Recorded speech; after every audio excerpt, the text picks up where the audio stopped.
婆婆嫌弃我生了女儿，经常用各种恶毒的语言骂我。老公说婆婆是刀子嘴豆腐心，让我忍着，并催着让我生二胎，缓解婆媳矛盾。我不愿意，转头让自己的娘家人学着婆婆的样子，不停地用恶毒语言骂老公。亲爱的朋友，你好呀，此刻的你是刚结束了一天忙碌的工作，正窝在沙发里放松，还是在某个安静的角落，想暂时逃离外界的喧嚣呢？无论你身处何方，此刻请试着放慢呼吸，欢迎来到心灵小书馆。这里没有厚重的典籍，没有复杂的理论，只有一本本藏着温柔与力量的小书，和一段专属于你的与心灵对话的时光。喜欢我的朋友，欢迎点击订阅分享。那我们故事开始。刚刚我拿起装满瓜子的盘子，一股脑地把里面的瓜子泼向了自己的婆婆。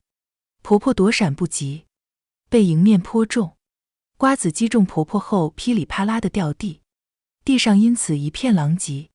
我把空盘子重重地放在茶几上，毫不客气地警告婆婆，下次你要是再敢骂萌萌，看我不撕烂你的嘴。萌萌是我的女儿，或许是没有想到一向对她百般隐忍的我今天会突然反抗她。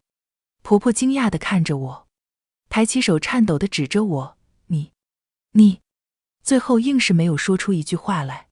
我就站在原地毫无畏惧地看着她。婆婆一下就发了飙，只见她快速地把挽起手臂的衣服，表情恶狠狠地朝我冲过来，抬手就要扯我的头发。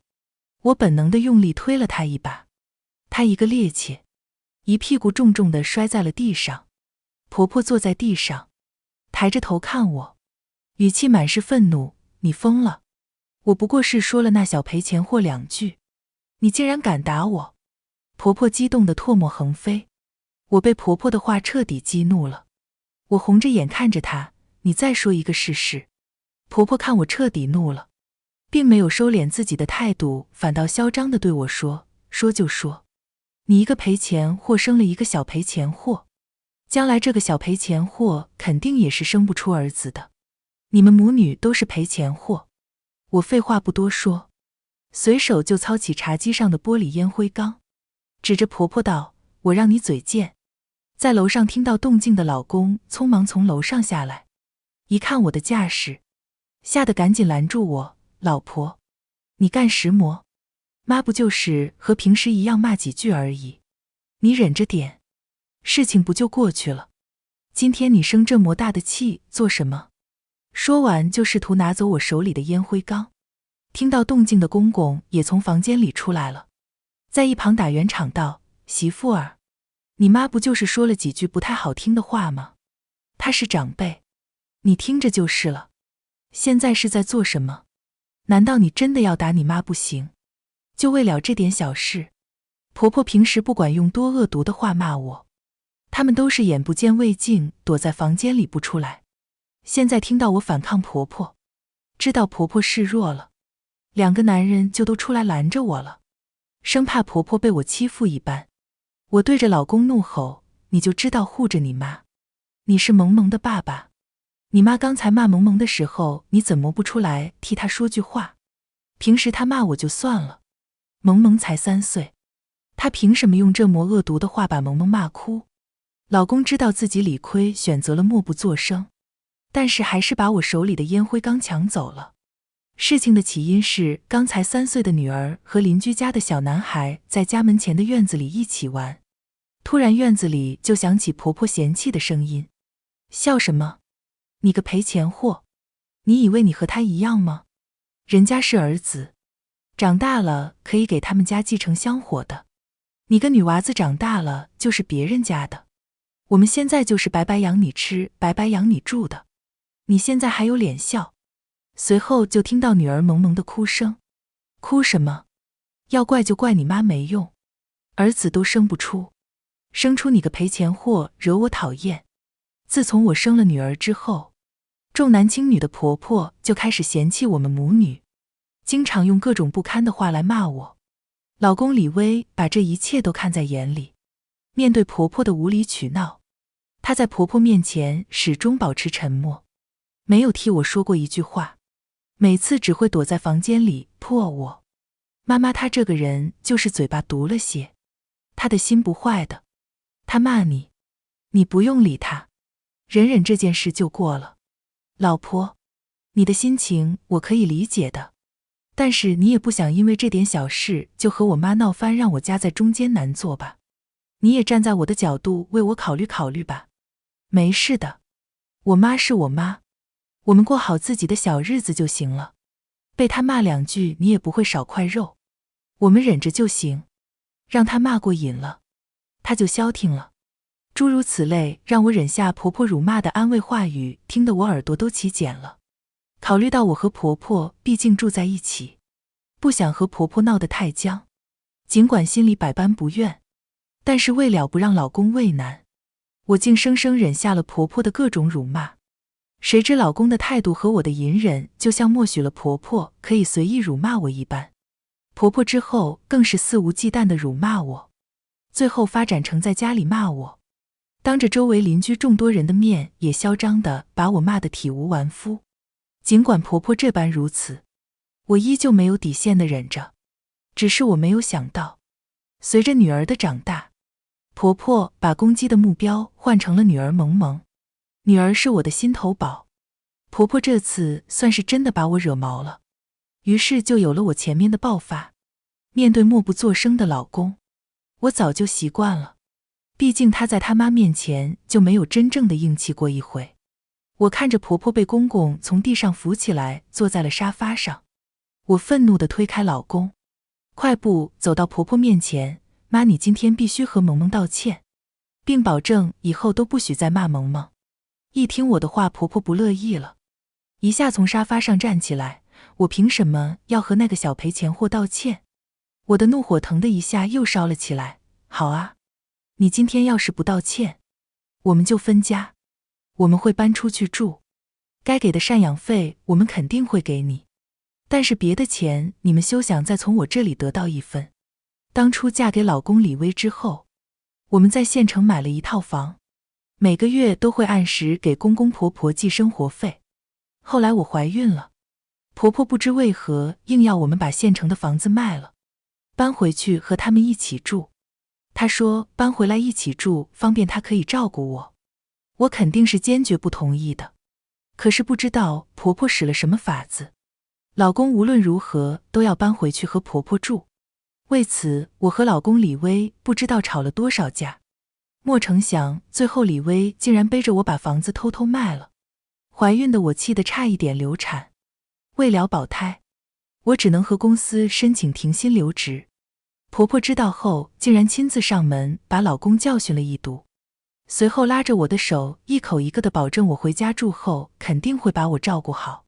那时候的婆婆态度十分诚恳，我实在不好拒绝，便同意搬回家里住了。然后我的悲惨人生就开始了。我搬回家之后，信誓旦旦保证会照顾好我的婆婆竟然开始当起了甩手掌柜，整天什么家务都不做，一整天不是刷手机就是在外面和别人聊八卦，饿了回来就大声嚷嚷着要吃饭。公公和老公李威更是那种酱油倒了都不会浮起来的那种人，全家人一副理所当然的样子，等着我一个孕妇动手。如果我不动手，他们可以等到饿死。婆婆还经常对我说，你现在又不用上班，做点家务运动运动，到时候孩子才好生。老公也经常对我说，我妈她辛苦了一辈子，现在也该轮到她享福了。老婆，你就辛苦一点吧，不过在家务这一方面我还是能忍的，毕竟我住在这里。但是最让我不能忍的是，自从我们搬回家住之后，婆婆就把我们当作提款机一般，动不动就要钱，其中还包括老公李威的亲弟弟在外地上大学的生活费和学费，以及有关他弟弟的各种费用。由于我现在是停薪留职在家，如今只靠老公李威一人的工资，所以常常导致我们入不敷出。其实公公和婆婆每个月都有养老金可以领的，但是婆婆就是一毛不拔，婆婆是一点也不考虑我们的处境。反倒经常问我们要钱，比如弟弟要买电脑学习，弟弟的手机坏了要换新的，我们要去喝喜酒没有钱等等的理由，少则几百，大则几千，甚至上万的都有。有时候我们实在没有钱了，如实告知他后，他就怒了，你们少给我装了，你们不是把房子卖了吗？怎么可能没有钱？你们就是不想给我。老公李威解释道，当初买房子的时候我们也是和别人借的钱，现在房子卖了，我们肯定是把钱还给别人的。再说当时我不是给了您一笔钱存着吗？现在我老婆就快要生了，我肯定得留一些钱以防万一的。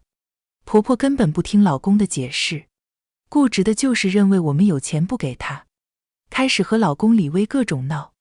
老公根本经不住婆婆的这般闹腾，经常背着我把钱给婆婆。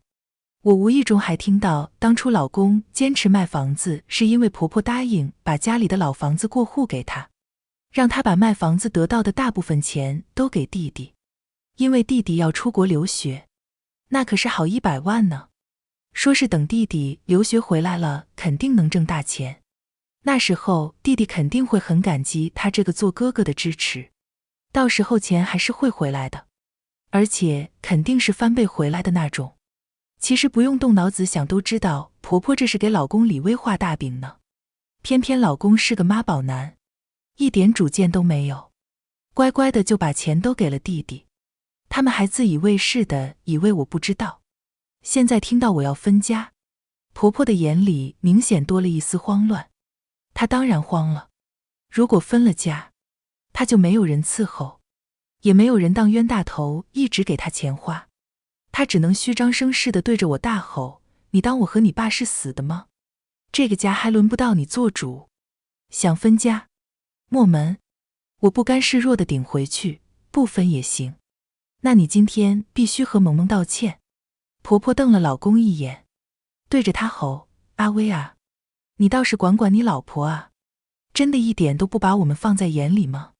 老公闻言只能无奈上前劝着我，老婆，你就忍忍少说一句吧，她可是咱妈，怎么可能和萌萌道歉？为什么不可能道歉？天王老子犯错了也是要道歉的，谁都一样。我知道我今天是绝对不能退让一步的，如果我今天就这样忍了，以后萌萌和我在这个家的日子绝对不会好过。偏偏这个时候婆婆还要挑衅我，我今天不仅不道歉，我还要继续骂她，她一个小赔钱货，我还不能骂了。老公感受到了我的怒气，一边拦着我上前，一边回头对婆婆说，妈。公公一看我的架势，也害怕我和婆婆真的打起来，赶紧把婆婆拉回沙发坐好。婆婆哪里肯闭嘴，好啊，你过来一个试试，看我怕不怕你，儿子都生不出来，还敢在这里嚣张，反了你了。闻言我不顾一切就要上前，老公李威拼命拦着我，拉扯间，我一个巴掌打在了他脸上，啪的一声脆响，老公顿时懵了，婆婆倒时反应快，嘴里生气道，你胆子肥了，敢打自己的老公。回过神的老公看着我，满意了，别闹了，给我上楼去。说完把我拉上楼，回到卧室，我生气地坐在床上，老公顶着脸上的五指印坐在我旁边，语气放缓道，老婆，你别和我妈计较了好吗？好啊，只要你妈和萌萌道歉了，我立马不和你妈计较。老公为难道，她是长辈，怎么可能和萌萌道歉？我站起身，那我们就没有什么好说的。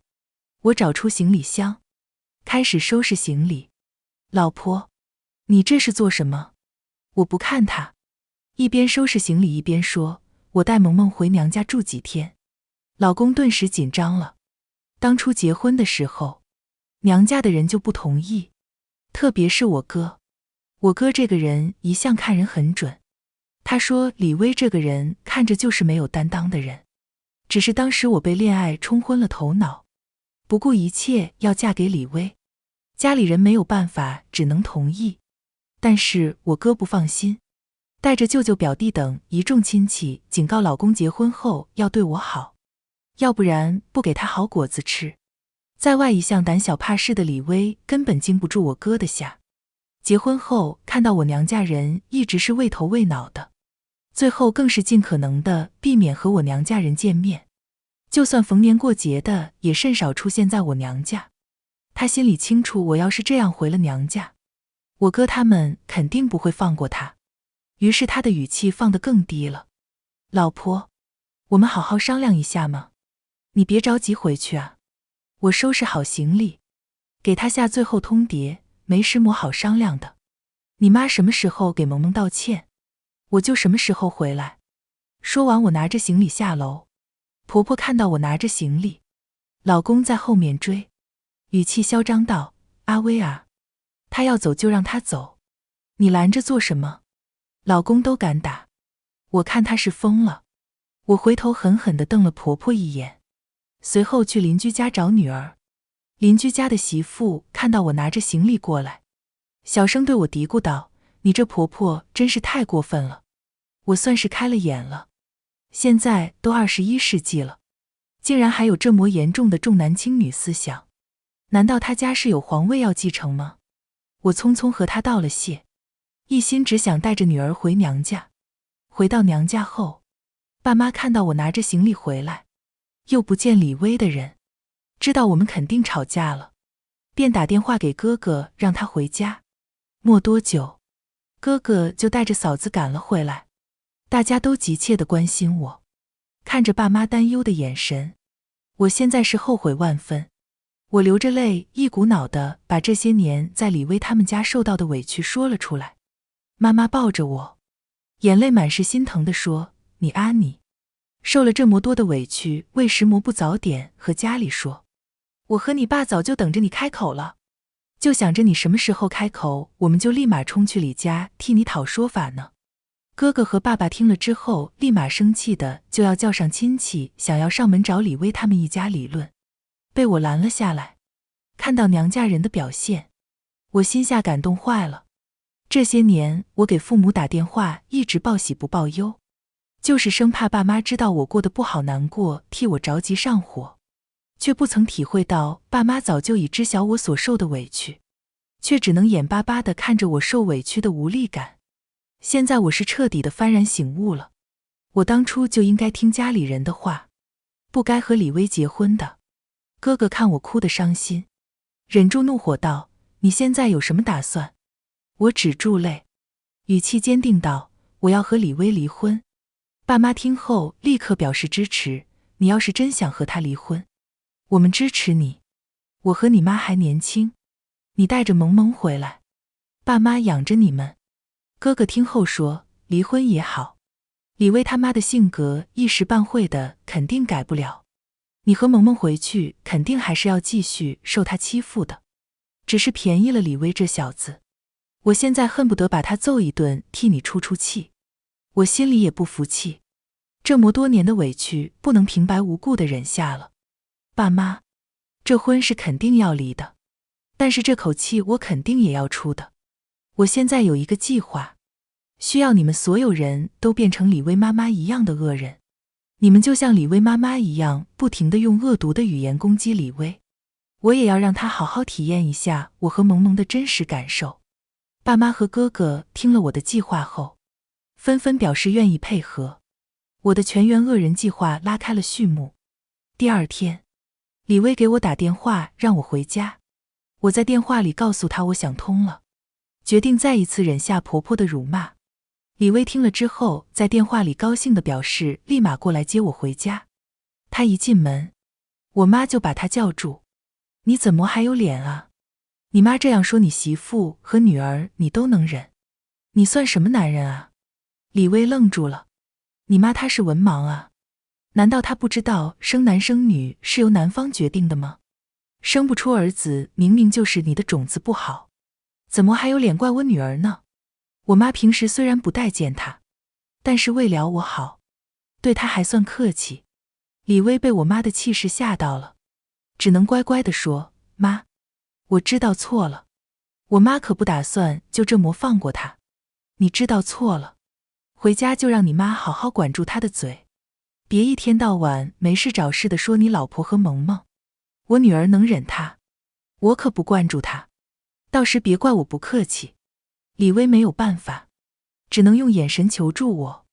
我假装善解人意的上前说，妈，你别怪她了，她平时对我挺好的，动不动就给我和萌萌买东西的。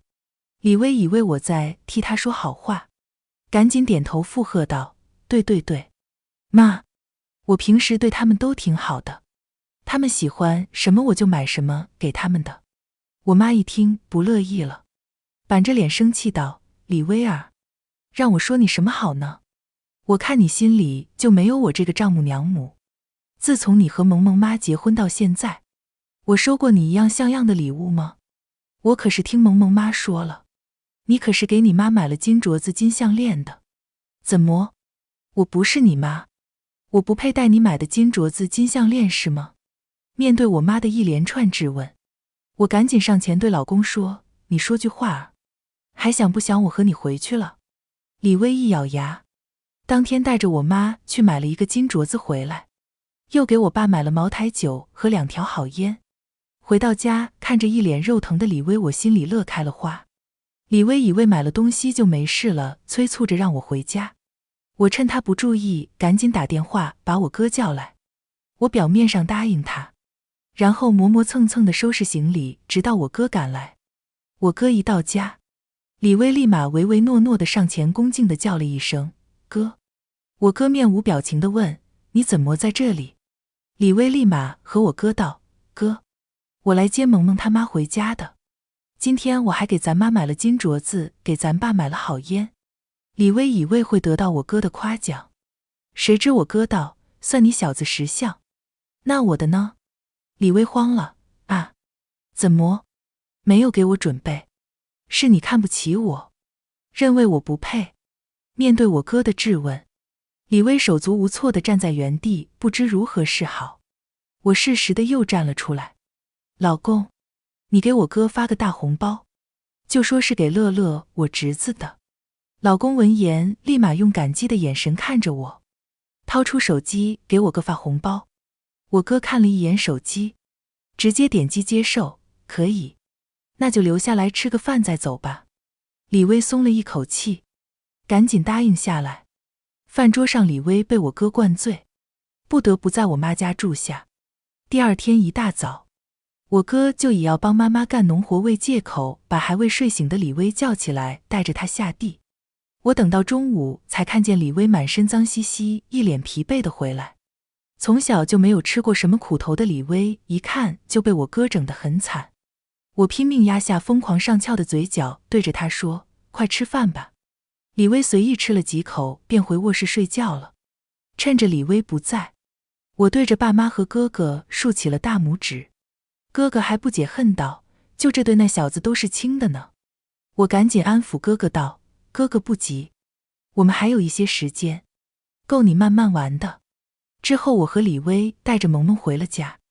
婆婆看到我们回来，把老公叫到楼下，劈头盖脸的教训了一顿。老公蔫蔫的回到卧室后，我赶紧体贴的对他说，老公，真是辛苦你了。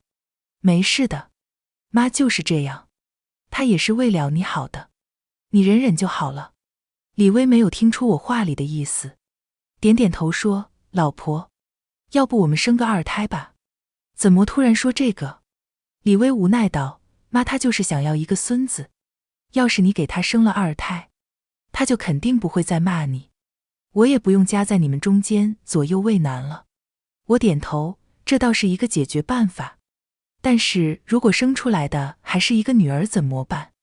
问题会不会更严重？李薇没有正面回答，不管她，先怀了再说行吗？我心里清楚知道她的想法，他就是一个没有担当的男人。如果我怀上了，婆婆肯定会消停一段时间，这样她就清静了。至于我后面如果生了男孩，那自然是皆大欢喜。但是如果我又生一个女儿，那最后的可能就是她会选着放弃我。我反问道，我可以不生吗？李薇淡定道，生孩子本来就是女人的天职，你不生孩子那还有什么用？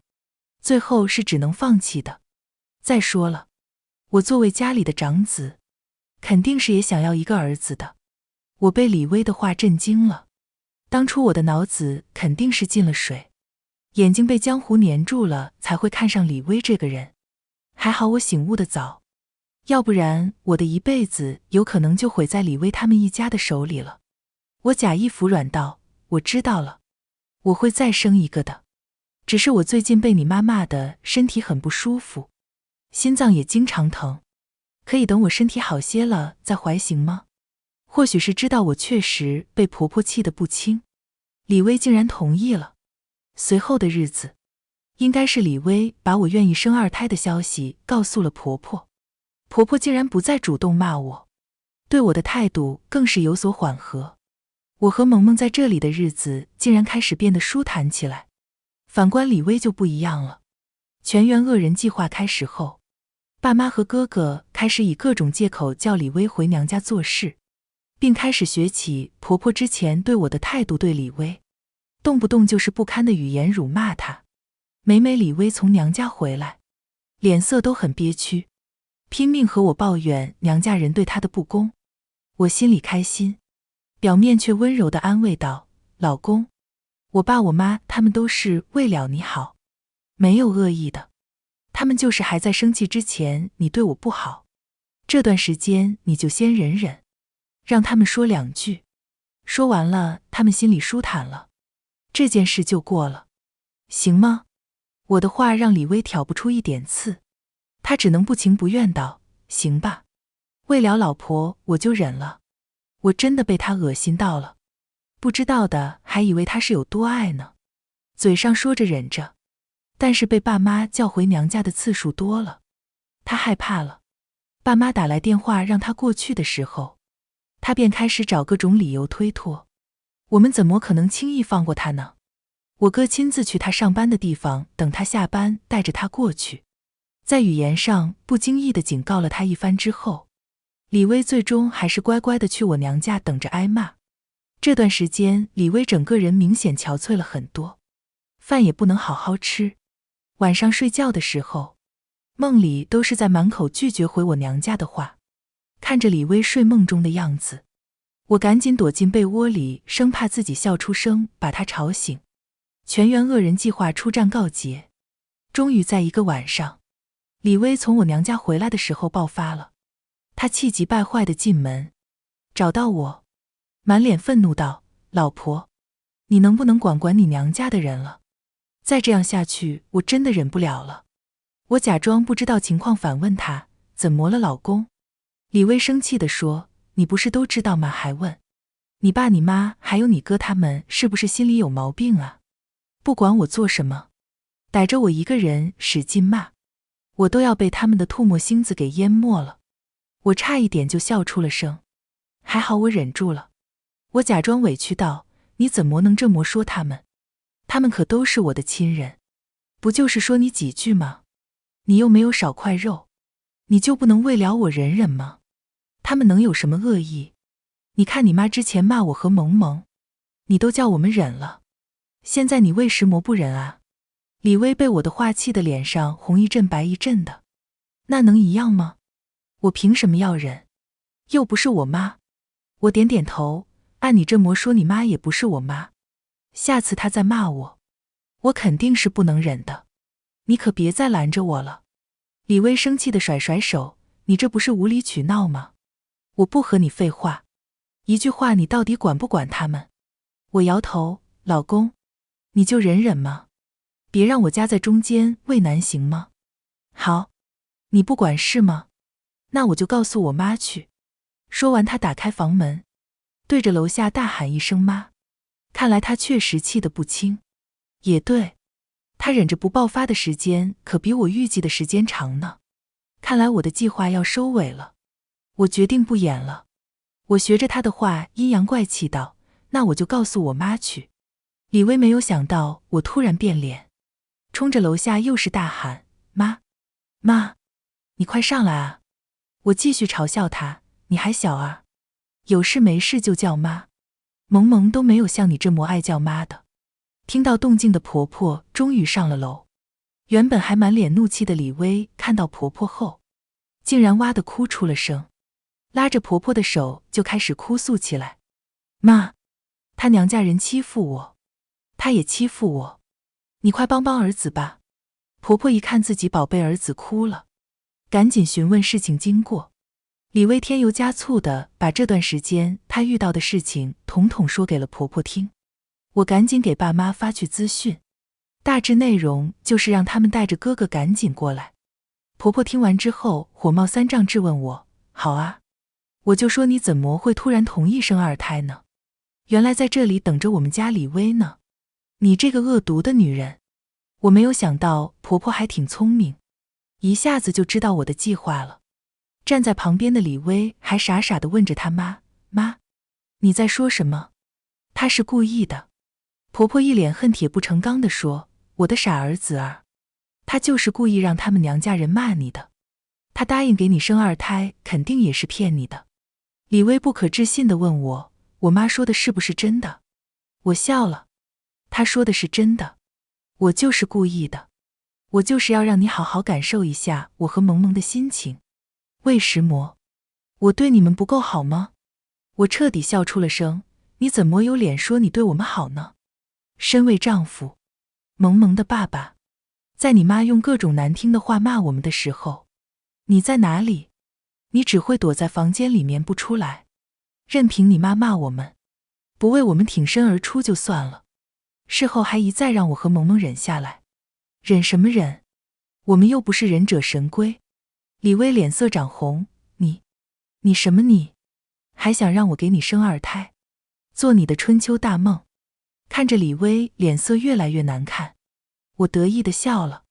婆婆在旁边看不下去，开口道，阿薇儿，你看她多恶毒，你怎么就娶了这么个恶毒老婆呢？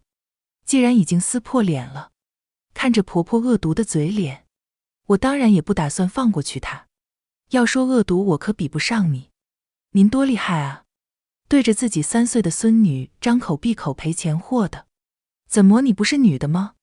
你是女的，你就同样是你口中说的赔钱货。你有什么值得嚣张的？下次要是再让我听到你骂我和萌萌一句话，我就大嘴巴扇你。我的话成功地把李薇激怒，她一个妈宝男怎么受得了自己的妈妈受委屈，气势汹汹地上来，抬手就给了我一个耳光。我脸上火辣辣的，但我不在乎。我继续对着她说，李薇，你打女人你就不是个男人。她彻底疯狂了，一边抬手打我嘴里，一边念叨，老子今天就让知道老子到底是不是男人。她打了几下，我爸妈带着我哥就出现了。我哥眼疾手快地抓住李薇打我的手，一个用力就把李薇怼倒在地。臭小子，敢打我妹，我今天不把你打趴下，我跟你姓。说话间，哥哥就把李薇掀翻在地，动弹不得的李薇只能任凭哥哥的拳头一下接着一下地挥在自己脸上。爸妈赶紧把我护在身后，屋子里很快响起了李薇的哀嚎声，妈，妈，快救救我，妈！听到李薇的叫唤，婆婆大喊着上前拳打我哥，想要救李薇，你放开我儿子。我对爸妈表示自己没事，让他们不要担心之后，便让哥哥收了手。李薇狼狈地趴在地上，婆婆蹲在她旁边，对着我们愤怒地说，亲家，你们这是仗着人多欺负我们啊？哥哥反驳道，真是可笑，我们欺负你们？亲家妈妈，你真是张口就乱咬人啊！妈妈附和道，就是，刚才可是李薇先动手打我女儿的。李薇原本嚣张的气势被哥哥揍后顿时蔫了，声音低低地说，我没有。哥哥怒了，李薇，你真的当我都是瞎的吗？有胆子做没胆子承认，你说你算什么男人？婆婆和李薇害怕哥哥再次揍人，只能不甘心地看着我们。妈妈转过头问我，女儿，你说吧，你打算怎么做？我们都支持你。我站出来，对着李薇一字一句道，我要离婚。李薇想都没想到，我不同意。你要是不同意，我就告你家暴。这婚你不离也得离。婆婆趁机插话道，我们李薇根本没有打你，你没有证据就是在乱说。我就知道会这样，所以我早有准备。我抬手指了指衣柜顶上的鞋盒，那鞋盒里面有摄像头。他刚才已经把李薇打我的画面清晰地记录下来了，容不得你不承认。婆婆反应过来后，对着我大骂，你这个恶毒的女人，竟然敢阴我们！李薇还想说话，被哥哥一个眼神吓得闭上了嘴。我不屑地看着李薇。3天之后，带着离婚材料，我们民政局现。离婚之后，萌萌的抚养权你自动选择放弃，财产一人一半。李薇还没有开口，婆婆抢先道，萌萌不能给你，那丫头是我们李家的人，还有我们家的财产不可能给你这个恶毒的女人。我从包里拿出一张纸展开给婆婆看，萌萌必须跟我这个不必商量。至于财产，我只拿回属于我自己的那一半。这张纸是一张借条。当时知道李薇和婆婆背着我把钱给弟弟后，我就大着肚子找到弟弟，让弟弟写下借条。弟弟不愿意，我告诉他，如果他愿意写，他就可以心安理得地拿着这笔钱出国留学，我们也会继续如往常一般待他。但是如果他不愿意写，那我就会大着肚子在他们学校闹，让他学校的领导来评评理。大学生弟弟脸皮薄又爱面子，最后不情不愿地给我写了借条。我拿着借条告诉他，这件事不能让婆婆知道，要不然到时候他来闹我，我也只能再来找他闹，事情只会越闹越大。弟弟还是很清楚他的妈的为人的，写借条这件事就这么保密下来了。婆婆看着借条，不敢相信道，阿薇啊，你看你媳妇多坏啊，她一早就把我们算计好了，这钱我是1分也不会给你的。我挑眉看着李薇，你怎么想？李薇知道自己已经输了，只能一脸不甘道，我会离婚，萌萌你带走吧，钱我也会想办法给你的。婆婆控制不住地骂着李薇，你这个败家玩意，一点用都没有。李薇耷拉着脑袋，任凭他妈在旁边嘶吼，不想再看到这对母子。我牵着萌萌的手和爸妈、哥哥一起离开李家。走出来之后，我深深地呼吸了一口气。自此，我的全员恶人计划彻底成功。今天的心灵小书馆到这里就要和大家说再见了。记得把这份温暖也分享给身边需要的人。喜欢我的朋友，欢迎点击订阅分享，让更多人能在文字里找到慰藉。下一期心灵小书馆，我们会带着新的温暖文字与你相遇，不见不散呀，亲爱的朋友。